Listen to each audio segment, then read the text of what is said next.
ऐसा ही है question number first के पांचों पार्टों में। तो जैसे कि हमें दे रखा है कि इसमें ए एन निकालो, एन की वैल्यू हमारे पास है, ए की है, डी की है, तो हम पुट करेंगे। तो ए एन की वैल्यू कितनी है, ए एन निकालना है, तो एन की वैल्यू है 8। अब ए की जगह क्या रखा हमने, ए की वैल्यू 7 प्लस एन क्या है 8 -1 इंटू डी। ए 8 कितना हो गया 7 प्लस 8 -1 7 इंटू 3। ए 8 कितना हो गया 7 प्लस 21 इक्वल टू से 28। ये हमारी ए की वैल्यू आ गई 28। जो लास्ट वाली ट्रेन में ए एन को हम एल भी बोल सकते हैं कि ये लास्ट टर्म होती है, ठीक है। जैसे हमारे पास क्वेश्चन नंबर 2, इसमें हमें पहली टर्म देखेंगे। इसमें ये पूछ रहा है पहला क्वेश्चन 2 का पहला फर्स्ट पार्ट में 30th term of A P. ये बोल रहा है कि जो 30 नंबर पे जो टर्म होगी वो कौन सी है इस ए पी की। तो ए पी हमें दे रखा है 10 7 4। अब हमारा क्वेश्चन नंबर 2 का फर्स्ट पार्ट, अब ये बोल रहा है कि 30वीं टर्म क्या होगी। 30वीं टर्म का मतलब क्या है, एन की वैल्यू दे रखी है। 30वीं टर्म तो 30 नंबर तक हैं। 30वीं टर्म में ए एन की वैल्यू है 30। तो हमारे क्वेश्चन नंबर 2 में एन की वैल्यू है 30। तो हम ए एन निकालना था ना हमें, तो 30 ए एन हो गया 30 इक्वल टू ए प्लस में 30 माइनस डी, 30 -1 इंटू डी। अब ए की वैल्यू है 10, 30 -1 कितना हो गया 29 इंटू 10 के डी कितना है -3, तो 10 -29 इंटू 3 कितना हो गया 87 माइनस का, तो हमारी ए 30 आ गया माइनस का 77। डी हमने निकाल लिया। इसी प्रकार से हमारा क्वेश्चन नंबर 3 है। क्वेश्चन नंबर 3 के अंदर ए पी दे रखी है। इसमें ए पी के अंदर उसमें कुछ स्टेप नहीं दे रखे। जैसे हम पहले के अंदर दूसरा नहीं दे रखा, और तीसरे सेकंड पार्ट के अंदर इन्हें 2 स्टेप नहीं दे रखे, पहला और तीसरा। तो हम यही ले लेते हैं। हमने क्वेश्चन नंबर 3 का सेकंड पार्ट लिया, पहला स्टेप खाली है और दूसरा दे रखा है 13, तीसरा फिर खाली है और चौथा दे रखा है 3। तो हमें ए पी ये सीरीज़ ढूंढनी है कितनी होगी। तो हम क्या करेंगे, हमारे पास सिर्फ दूसरा और चौथा स्टेप है, तो हम क्या करेंगे चौथे में से दूसरा घटा लेंगे, तो ये 2D के बराबर हो जाएगा। 2D के बराबर हो जाएगा, क्योंकि यदि हम तीसरे में से दूसरा घटा तो 1D तो ये हो गया, और चौथे में से तीसरा घटा 1D हो गया। लेकिन हम डायरेक्ट चौथे में से दूसरा घटा रहे हैं, फोर्थ में से सेकंड घटा रहे हैं, तो ये 2D के बराबर हो जाएगा। 2D इक्वल टू 3 -13 माइनस का 10, D equal to -10/2 equal to -5। तो हमारा डी हो गया -5। तो हमारे पास क्या है, A2 है हमारे पास। A1 निकालने के लिए क्या करेंगे, A2 निकालने का फार्मूला क्या होता है A1 + D। अब हमारे पास A1 निकालना है, A2 है, तो A1 equal to A2 - D, D इधर आके माइनस का हो जाएगा। अब क्या है A1 इक्वल टू, अब A2 क्या है हमारा 13 ना, अब माइनस डी करना है, तो माइनस में डी करेंगे तो डी कितना -5, माइनस माइनस प्लस हो जाएगा। तो ए की वैल्यू आ गई हमारी 18। ऐसा ही हमें A3 निकालना है। A3 क्या आता है A2 + D। A2 कितना है 13 और D कितना है -5, तो कितना हो गया A3 इक्वल टू 8। तो ये हमारी ए पी बन गई 18 13 8 3।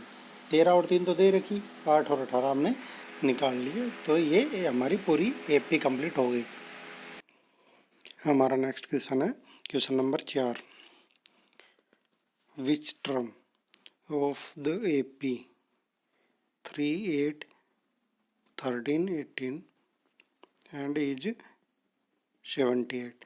इसमें पूछा है कि हमें एपी दी है, इसमें 78 है, जो कौन सी टर्म है, तो मतलब ए एन दिया है, ए एन दिया है, ए एन मतलब ए तो हो गई टर्म, एन कौन से number, n number of term. ठीक है, तो हमें क्या निकालना है, ए एन तो दिया है, हमें एन निकालना है। ठीक है, तो हमें परेशान होने की ज़रूरत नहीं है। ए पी हमने लिखा 3, 8, 13, 18 एंड 78 तक। तो ए कितना है हमारा 3, और डी कितना हो गया 8 माइनस 3 या 13 माइनस 8 या 18 माइनस 13 इक्वल टू 5। हम चेक करेंगे 2 3 में निकाल के, तो हमें पता चले कि डी की वैल्यू हमारी सेम आ रही है नहीं। ठीक है, तो डी आ गया 5। हमें ए एन का फॉर्मूला लिखेंगे। ए एन का फॉर्मूला क्या होता है, a plus n minus one into d. A n क्या है 78 इक्वल टू ए क्या है 3 प्लस में n minus D, n minus one into D. आगे लिखेंगे 78 इक्वल टू 3 प्लस 5 के साथ एन की मल्टीप्लाई, 5 एन माइनस 1 के साथ 5, तो -5। अब क्या 5n को इधर ले आएंगे। ठीक है, एक साइड रख लेंगे और इक्वल टू 78 इधर आ गया बराबर में। ठीक है, और माइनस का 5 है, प्लस का 3 है, तो -2 बच गया। अब 2 को इधर लेके जाएंगे 78 की तरफ, तो ये प्लस का हो जाएगा, तो +2 equal to 80। n equal to 80/5, n equal to 60। तो इसने क्या पूछा था कि 78 कौन सी टर्म है, तो 78 है हमारी 16th टर्म, n की वैल्यू आ गई हमारी 16। तो ऐसे ही हमारा क्वेश्चन नंबर 5 है। 5 के अंदर जैसे 78 दे रखा था, उसमें फोर्थ क्वेश्चन के अंदर ऐसे ही 5 के पहले पार्ट में 205 दे रखा है और दूसरे में -47 दे रखा है, तो वैसे ही निकलेगा, वही फॉर्मूला लगना है, तो ये आराम से हो जाएगा। ऐसे ही क्वेश्चन नंबर 6 है, check whether -150 is a term of the AP. ये पूछ रहा है कि हमें चेक करना है कि -150 एपी की टर्म है या नहीं, और हमें एपी दी हुई है आगे। तो हम एपी लिख लेते हैं, find the -50 is a term of AP. A क्या है इसमें, हमारा ए है इसमें 11, और डी को निकालेंगे हम 8 माइनस 11, मतलब पीछे वाले टर्म में से आगे बढ़ के घटाते रहो। 8 माइनस 11 -3, 5 माइनस 8 -3, तो डी की वैल्यू आ गई -3। अब ए1 निकालेंगे, ए एन निकालेंगे हम। ए एन का फॉर्मूला था a plus n minus one into d. ये स्टार्टिंग में लिख रखा था हमने एक्सरसाइज स्टार्ट करने के टाइम। तो ए एन हम चेक करने के लिए हम देखेंगे 150 है या नहीं कहीं भी, तो ए एन की जगह पुट किया हमने -150 इक्वल टू ए की वैल्यू रखी, एन माइनस वन कर दिया। ठीक है, तो 11 plus n minus one into minus का 3। एन हमें निकालना है, एन हमें पता नहीं है, तो 150 minus 150 equal to 11 minus n की और -3 की मल्टीप्लाई -3n प्लस -3 की और -1 की +3, तो 3n को हम इधर लेके आए, 150 को इधर लेके गए, तो 3n प्लस का हो गया, 150 इधर जाके प्लस का हो गया, और 11 और 3 14। ठीक है, तो 3n equal to 164, n equal to 164/3। अब 164 को 3 से डिवाइड करेंगे, लेकिन 164 पूरा डिवाइड होगा नहीं, क्योंकि इसमें 2 रिमाइंडर बच जाएगा। यदि 2 रिमाइंडर बच गया तो जो माइनस का 150 है वो इस टर्म का एपी का हिस्सा नहीं है। यदि हमारा 164 की जगह आता कुछ और आता, जो 3 से पूरा पूरा डिवाइड हो जाता, मतलब एन की वैल्यू एग्जैक्ट फ्रैक्शन में आए, पॉइंटों में ना आए, तो ही हमारा एपी का हिस्सा वो नंबर हो सकता है। तो इसका मतलब है ये एपी का हिस्सा नहीं। अब अगला क्वेश्चन है 7वां, find the 31st term of an AP whose 11th term is 38 and 16th term is 73। ये थोड़ा सा अलग है, इसमें हमें सिर्फ दो टर्म दे रखे हैं, 11वीं और 16वीं, और बोल रहा है 31वीं टर्म निकालो। तो क्वेश्चन नंबर 7 के अंदर क्या किया, हमें बोल रहा है फाइंड 31st टर्म। तो उसमें 11वीं टर्म दे रखी है उसने 38, और 16वीं दे रखी है 73। तो 11वीं टर्म किसके बराबर होती है, फॉर्मूला में ए एन वाले फॉर्मूला में लिखेंगे a plus n minus one d. N minus one कितना हो, 11 minus one 10 d. A plus 10 D equal to 38 जो हमें दे रखा है। ऐसे ही 16वीं टर्म क्या होगी, ए प्लस 15 डी इक्वल टू 73। समझ में आया। इसके बाद हम इन दोनों इक्वेशन को सब्ट्रैक्ट करेंगे कि एक में से दो को घटाने पे। तो हम ऊपर नीचे लिख दी ये, अब घटाने पे लिखेंगे तो ये माइनस हो जाए, ये नीचे वाला साइन चेंज हो जाएंगे, माइनस प्लस का प्लस माइनस का, ए से कैंसिल हो गया। अब माइनस का 10 डी है, प्लस का 15 है, तो माइनस 5 डी बच गया प्लस का, 15 प्लस का है, इक्वल टू 73 में 38 गए, 35 बच गए, d equal to 35/5, d equal to 7, d की वैल्यू आ गई 7। अब डी की वैल्यू को पुट करेंगे हम किसी भी एक इक्वेशन में, तो हमारी ए की वैल्यू आ जाएगी। हमने इक्वेशन 1 के अंदर डी की वैल्यू पुट की, a plus 10 D equal to 38, a plus 10 into 7 equal to 38, a equal to, अब ये 10 इंटू 7 70 हो गया, 70 इधर जाके माइनस का हो जाएगा, तो ए इक्वल टू -32। ए की और डी की वैल्यू हमने निकाल ली है। इसके बाद हमें उसने क्या पूछा है, हमें उसने सिर्फ ये पूछा है कि भाई इसकी 31st टर्म क्या होगी। हमें पूछा है ए 31 क्या होगा, ए 31 क्या होगा, a plus 30 d, a 31 equal to -32, a की वैल्यू है, प्लस में 30 इंटू 7, 30 इंटू 7 हो गया 210, 210 प्लस का है और माइनस का है 32, ये कितना हो गया, ए 31 इक्वल टू 178। तो ये हमारी 31st टर्म आ गई। इसके बाद ये 8वां 9वां सेम क्वेश्चन है, तो हम 9th क्वेश्चन कर लेते हैं।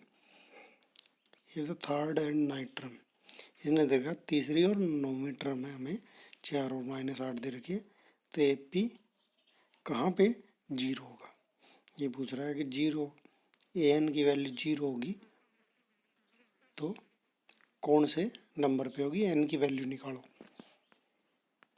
हमें उसने दे रखा है तीसरी term A3 equal to 4, A9 equal to -8। तो हम इक्वेशन लिख लिए, A3 कितना होता है, a plus 2 d equal to 4, A9 कितना होता है, a plus 8 d equal to minus का 8। ये हमें दे रखा है इसने, क्योंकि फॉर्मूला लगाएंगे तो ए एन वाला, तो यहाँ से ये इक्वेशन बन जाएंगे। तो हम दोनों इक्वेशन को सब्ट्रैक्ट करते हैं, माइनस करते हैं, माइनस करने से नीचे वाले इक्वेशन की जो साइन होते हैं वो चेंज हो जाते हैं। तो ए से ए कैंसिल हो गया, माइनस और प्लस का। अब क्या है, ऊपर 2d प्लस का है, नीचे 8d माइनस का है, तो -6d बच गया, इक्वल टू 4 प्लस का है, और प्लस का ये 8 है, क्योंकि माइनस का था प्लस का हो गया सब्ट्रैक्ट करने पे, d इक्वल टू 12/6। डी की वैल्यू कितनी होगी, 12/6 इक्वल टू माइनस का 2, क्योंकि 6d क्या है माइनस का, तो माइनस का 2। अब इस वैल्यू को हम दूसरी इक्वेशन में पुट करेंगे तो हमारी ए की वैल्यू भी आ जाएगी। अब हमने इस इक्वेशन में वैल्यू पुट कर रहे हैं, a plus 2d equal to 4, a plus 2 into d की value -2 equal to 4, a -4 2 into 2 minus का 4 हो गया, माइनस है ना, equal to 4, a equal to 8, a की वैल्यू आ गई हमारी 8। अब बोल रहा है ए एन, तो ए एन का फॉर्मूला लिखेंगे, ए एन क्या होगा, a plus n minus 1 into d. अब क्या, ए एन को इसने बोल रखा है 0, तो ए एन इक्वल टू 0। अब ए की वैल्यू क्या है, 8 प्लस एन माइनस 1, और डी की वैल्यू -2, तो अब मल्टीप्लाई करेंगे, 8 माइनस अब माइनस का 2 और n की मल्टीप्लाई -2n इंटू प्लस में -1 की और -2 की मल्टीप्लाई +2 इक्वल टू 0। अब 2n इधर 2n माइनस का 2n है इक्वल टू, अब ये 8 और 2 10 हो गया, ये इधर जाके माइनस का हो जाएगा, ये माइनस का हो गया, n इक्वल टू 10/2, तो n इक्वल टू 5। तो ये जीरो वैल्यू कहाँ होगी, फिफ्थ टर्म होगी ना, जो वहाँ पे इसकी वैल्यू जीरो के बराबर हो जाएगी। अब ऐसे क्वेश्चन नंबर 10 दे रखा है हमें, the 17th term of AP exceed its 10th term by 7, find the common difference.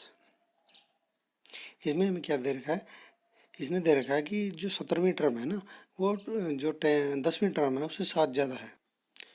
तो सबसे पहले हम क्या करेंगे, हम लिखेंगे 70th टर्म, मतलब n17, n की वैल्यू क्या है 17, ए और 17 लिखेंगे, तो a17 कितने के बराबर हो जाए, n-1 लिखते हैं ना, तो a प्लस में n-1 लिखेंगे तो कितना, n कितना 17, -1 कितना हुआ 16 into D, a plus 16d, ऐसे ही a10 क्या होगा a प्लस 9d, ये तो समझ आया होगा ना, फॉर्मूले से पुट किए हमने।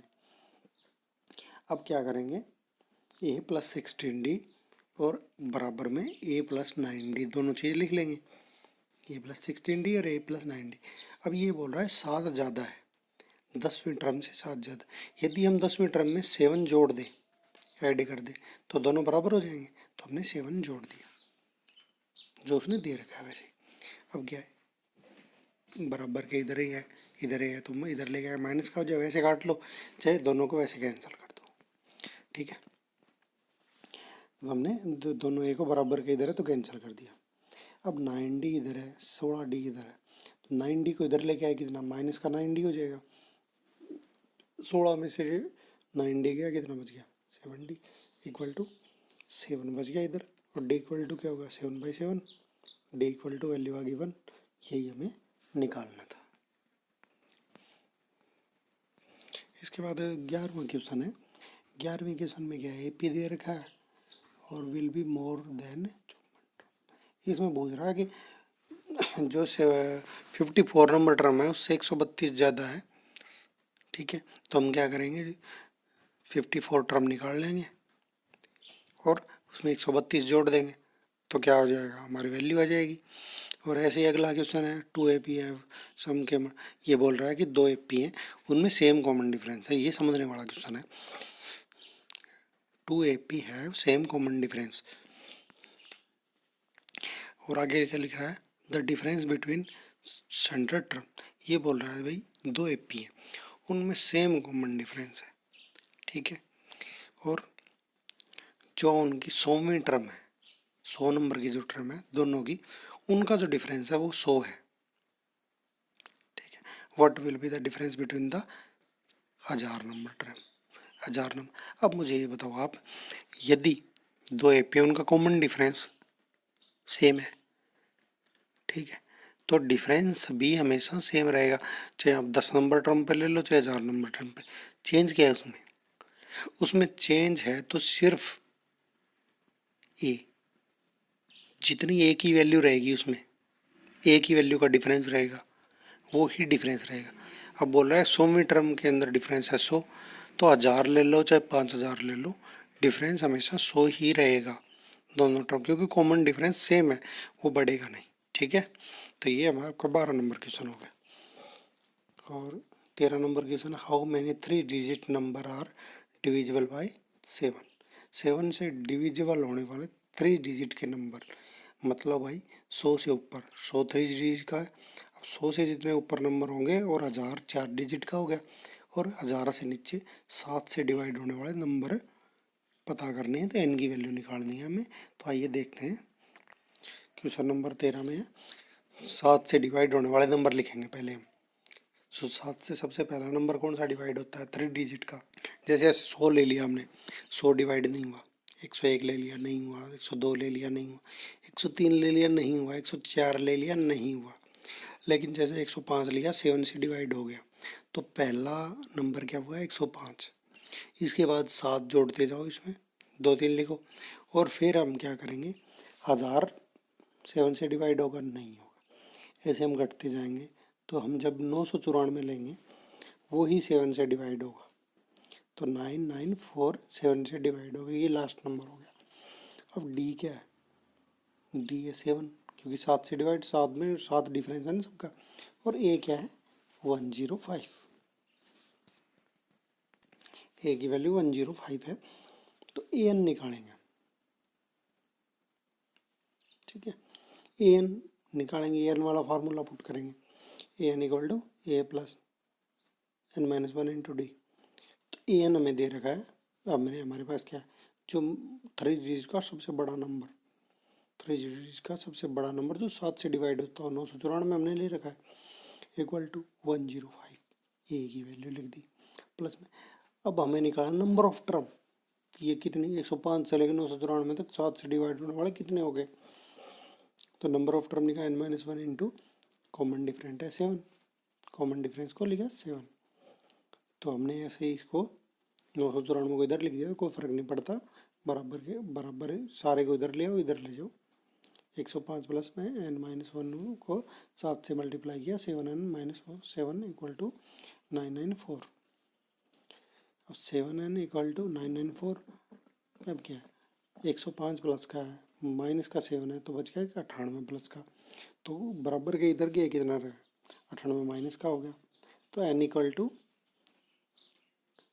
अब 994 से 98 गया 896, 896, अब 7n था, बाई में 7, n इक्वल टू 128, n की वैल्यू आ गई 128। हम ऐसे किसी भी क्वेश्चन का निकाल सकते भाई, 3 से डिवाइड होने वाले, 5 से, 10 से, 12 से डिवाइड होने वाले, मतलब कैसे ही क्वेश्चन निकालते। मल्टीप्लाई वाले भी ऐसे होते हैं, डिवाइड और मल्टीप्लाई सेम ही तो होता है कि जो जैसे क्वेश्चन में ऐसा लिखा हो कि भाई 10 से डिवाइड होने वाले या 10 से मल्टीप्लाई होने, पूरा पूरा मल्टीप्लाई होने वाले नंबर, 3 डिजिट के, 2 डिजिट के, 4 डिजिट के, तो हम ऐसे निकालें, गिन नहीं सकते हम ऐसे। ये ऐसे क्वेश्चन हमारे जो एग्ज़ाम होते हैं ना, जॉब वगैरह के लिए, बड़े बड़े एग्ज़ाम, उनमें भी पूछे जाते हैं। ऐसे ही हमारा क्वेश्चन नंबर है 17, इसमें एपी दे रखी है और लास्ट का जो ए एन होता है, या इसको एल मान लो जाए, ये दे रखा है और पूछ रहा है कि भाई लास्ट से काउंट करके और 20 में टर्म क्या होगी। तो हमने एपी ले ली, एपी लिख लिया 17 क्वेश्चन का, और 253 इक्वल टू लिख दिया एल, एल की वैल्यू है 253, ए की वैल्यू क्या है 3, और डी की वैल्यू क्या है 8 minus 3 equal to 5, 13 minus 8 equal to 5। अब ये एल या ए एन होता है, ये किसके बराबर होता है, a plus n minus one into d. हम वैल्यू लिखेंगे 253 equal to 3 plus n minus one into 5, 253 equal to 3 plus, अब 5 की एन के से 5n माइनस 5 इक्वल टू 253 के। अब 5n है, ठीक है, ये आ गया इधर नीचे ले आए, और माइनस का 5 है, प्लस का 3 है, तो बचा कितना माइनस का 2। अब माइनस के 2 को इधर लेके गए इक्वल से, तो क्या हो गया प्लस का 2, तो ये 253 प्लस 2 255 हो गया, 255/2। तो इसको डिवाइड करेंगे तो n की वैल्यू आ गई 51। अब हमारे पास क्या है, टोटल टर्म कितनी है 51। अब ये पूछ रहा है कि हमारे पीछे से 20 टर्म क्या होगी, तो भाई पीछे से 20 टर्म होगी तो 51 होगी। अब 20 टर्म पूछ रहा है, तो इसमें से 51 में से 20 गए, कितने बच गए, 51 में से 20 गए तो 31 बच गए, ठीक है। और 51 को हमने साथ काउंट किया है, तो +1 करना पड़ेगा साथ में से, तो ये 32 टर्म निकालनी पड़ेगी। पीछे से हमारी 20 टर्म हो जाएगी, आगे से 32 टर्म हो जाएगी, ठीक है। तो हमें ए 32 निकालना है, ए 32 कितना है, ए प्लस 31 टी, ए कितना है 3 प्लस में 31 इंटू 5, क्योंकि डी की वैल्यू 5 है। 3 + 155 = 158, तो इसकी वैल्यू आ गई हमारी 158, पीछे से 20वें टर्म की वैल्यू। ऐसे ही हमारा क्वेश्चन नंबर 19 है। Subbarao started A works in 1995 in annual salary 5,000 रुपये and received increment of 200 each year, in which year did has income reach 7,000। ये बोल रहा है 1995 में उसने 5,000 रुपये से नौकरी स्टार्ट की। 200 रुपये हमारे हर महीने हर साल बढ़ते हैं, तो 7,000 की कितने साल में हो जाएंगे।